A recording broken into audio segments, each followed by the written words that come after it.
wonderful and exciting day, celebrating really the last 5 years of the amazing and creative life of Sally Thurlow. And right off the bat, a thank you to Sally and congratulations to this wonderful show, Sally.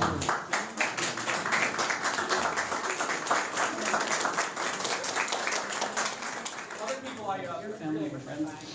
Oh dear. Who have been forever supportive, thank you all. Yay.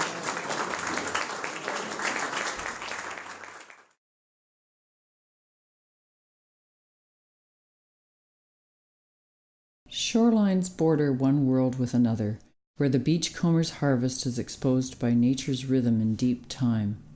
This flotsam and jetsam, what is it saying, washed up with twisted limbs, rusted protrusions, broken down compositions? Memory is embedded. The process of aging ennobles.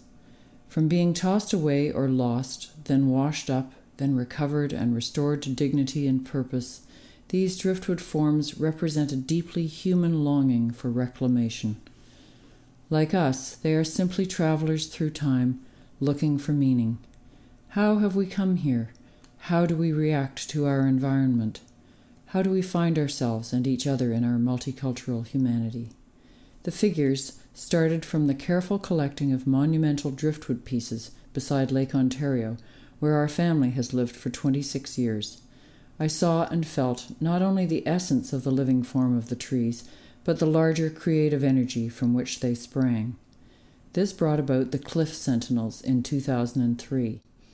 After mounting that circle of 12 tall trunks, I began picking up much smaller pieces of driftwood, still making many of the same connections, but releasing them from their totemic role. Once settled in Grossmorn, Newfoundland, for an artist's residency, the driftwood came to feel evocative of the courageous and indomitable maritime character, both with a view to its proud heritage and the challenge of its having to reinvent itself. It struck me as a powerful metaphor that these marginal figures should be soldiering on, pruned, glued with replaceable limbs screwed on, then sanded and painted for a natural, unembellished effect. The Newfoundland figures are different from the smoother, less angular ones made from Lake Ontario driftwood, but all of them look entirely vernacular, still appearing as spirit creatures, each with a message from a world of dreams and imagination. While beachcombing, broken best china pieces called to me. Brought over with them, their old world designs and associations became extinct to generations of settlers who had so little in terms of material wealth and status.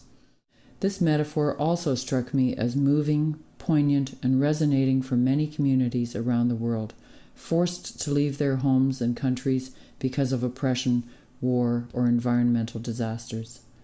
I collected many porcelain shards that I found on the beaches. Photographing and enlarging their scale many times, I felt immersed in the essence of those now mythical worlds.